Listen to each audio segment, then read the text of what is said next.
Boa tarde, meu nome é Letícia Ramos. Há 1 ano e meio faço parte do grupo de pesquisa Arquitetura, Cidade e Cultura do ProUrb. O trabalho intitulado Novos Acervos, Novas Histórias, a respeito do escritório técnico de Heitor de Mello, é de minha autoria, com orientação da professora Maria Cristina Cabral e com orientação do professor Andrés Pássaro e colaboração de Diego Dias e Périx Memória.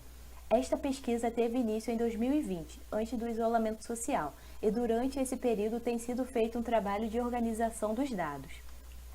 O objeto de estudo deste trabalho é o acervo do escritório técnico Heitor de Mello, que depois de ser guardado por décadas ingressou à FAO em 2019 por meio do NPD, Núcleo de Pesquisa e Documentação responsável por diversos acervos e documentos. O escritório em questão foi um dos maiores do início do século XX, e segundo dia, 2020, expressam idealizações dos arquitetos com relação à cidade do Rio de Janeiro, transformando a paisagem urbana em diversos aspectos, tanto estéticos quanto funcionais. Além disso, é importante ressaltar o processo de identificação e catalogação do acervo feito pelo NPD, a fim de permitir a compreensão da trajetória do escritório e a futura disponibilidade desses documentos para novas pesquisas.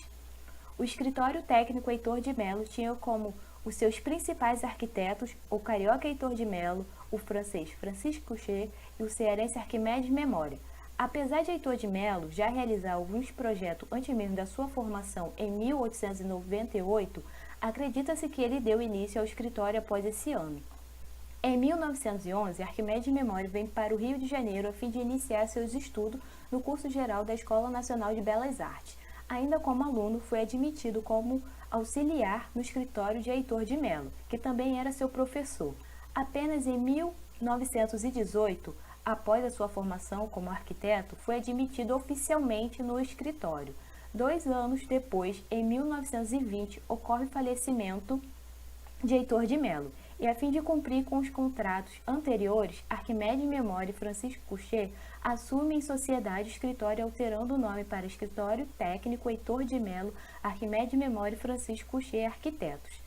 Em 1922, ocorre a Exposição Internacional Comemorativa do Centenário da Independência do Rio de Janeiro, na qual Memória foi convidado pela comissão para elaborar o plano urbanístico da Ponta do Calabouço, Centro Histórico do Rio. Já o escritório ficou responsável por projetar o Pavilhão Antártica, o Palácio das Festas e o Palácio das Grandes Indústrias, sendo o edifício que mais se destacou na exposição. Em 1929, chega ao fim a sociedade e cabe a Arquimedes Memória dar continuidade ao escritório, porém deixando de utilizar o nome de Escritório Técnico Heitor de Mello.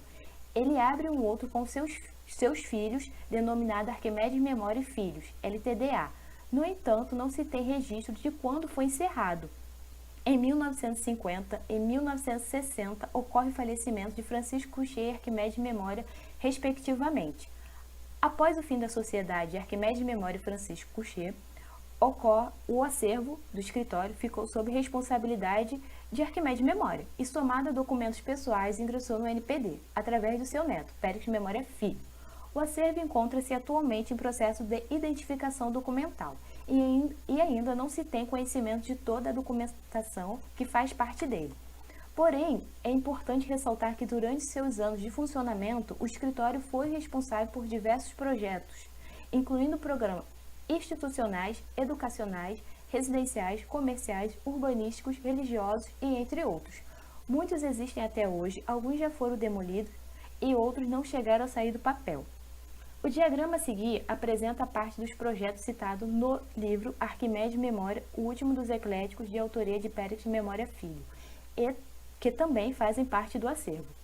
Os projetos realizados ou que tiveram a participação de Heitor de Mello foram divididos entre existentes e demolidos e separados entre os seguintes programas: institucional, educacional, residencial e comercial.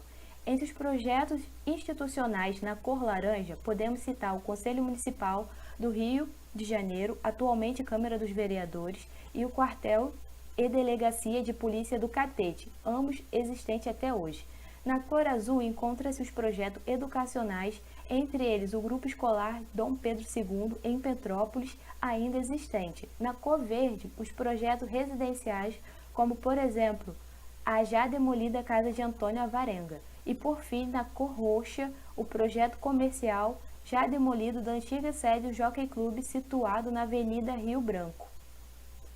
Seguindo a mesma lógica do diagrama anterior, os projetos realizados pelos arquitetos Arquimedes Memória e Francisco Couchet, porém incluindo ainda a categoria de programa religioso dentre os projetos institucionais na cor laranja, o projeto para a construção da Câmara dos Deputados, ainda existente como sede da Assembleia Legislativa do Estado do Rio de Janeiro, e o Palácio das Grandes Indústrias, parcialmente demolido e atualmente Museu Histórico Nacional. Na cor azul, de projetos educacionais, reforma do Salão Nobre da Escola Nacional de Belas Artes, atual Museu Nacional de Belas Artes. Entre os projetos residenciais na cor verde, a residência de Amaro da Silveira, já demolido.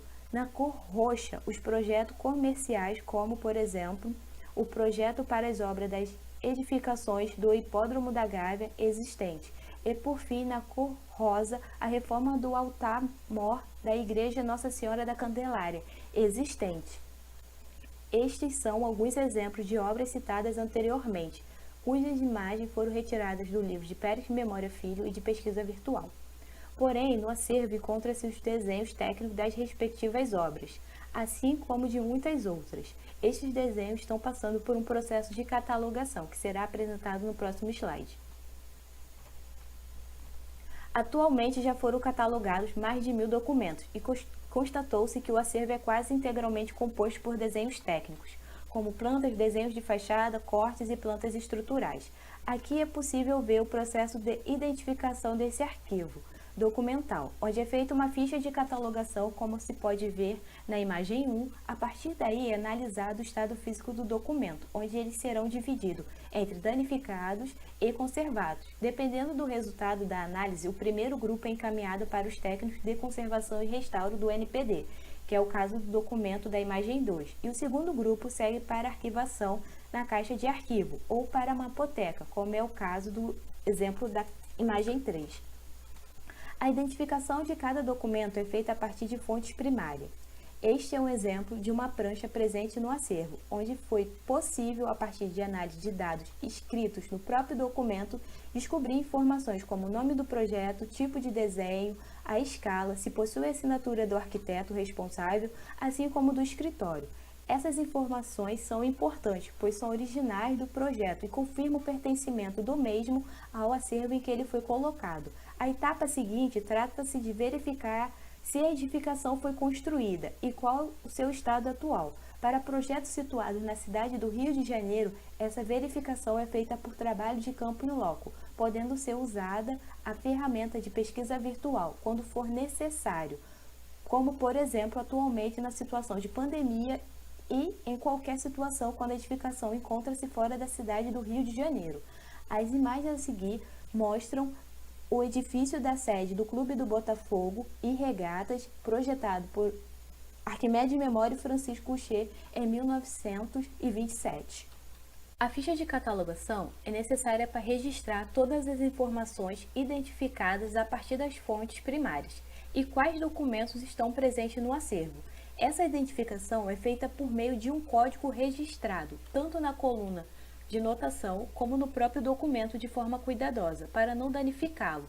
Na segunda coluna é registrado o nome do projeto, na terceira a data, se houver, e a seguir a espécie documental.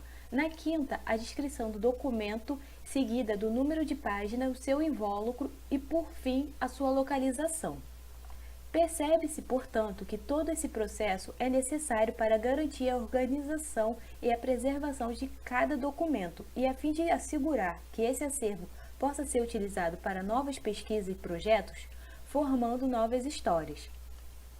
Referências bibliográficas, é isso, muito obrigada.